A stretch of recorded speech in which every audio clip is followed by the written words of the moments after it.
Tuhan sudah menentukan dan menjamin berapa biaya hidupmu sampai Anda mati. Lalu bagaimana orang bisa kekurangan? Berkecukupan? Bahkan hartanya berlebih sehingga dia mati meninggalkan banyak sekali harta. Bagi yang kekurangan, sebenarnya bukan karena Tuhan menguranginya, tapi karena kemalasannya. Karena dosa-dosanya maka masalah hidupnya bertambah, sehingga dia mengeluarkan biaya hidup yang sebenarnya tidak harus ia keluarkan. Dan ingat, tolak ukur kekurangan hanya manusia yang menciptakan.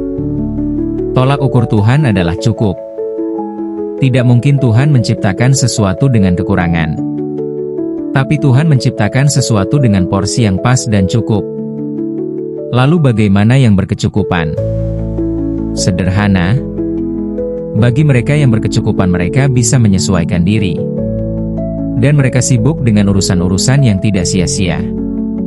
Lalu bagaimana yang hartanya berlebih?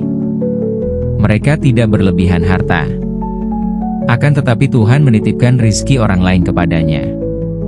Sampai ia mati lalu dia meninggalkan harta. Itu bukan haknya, tapi hak orang-orang yang ia tinggalkan. Dan ujian terberat adalah ujian orang-orang bergelimang harta. Mereka seperti berdiri di antara sisi sebuah kertas, mereka bisa menjadi makhluk sehina-hinanya jika mereka menggunakan harta untuk kemaksiatan. Orang berkecukupan bisa berzina, tapi orang kaya bisa membuat fasilitas untuk orang-orang berzina. Orang yang kekurangan bisa mencuri, orang kaya bisa lebih banyak mencuri dengan kedudukannya.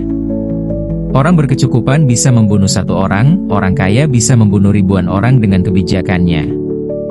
Dan orang kaya bisa menjadi manusia mulia semulia-mulianya, jika ia bisa memanfaatkan hartanya untuk kebaikan.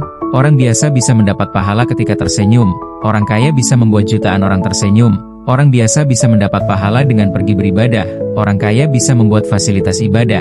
Orang biasa bisa mendapat pahala dari memberi nafkah keluarganya, orang kaya bisa menafkahi ratusan keluarga.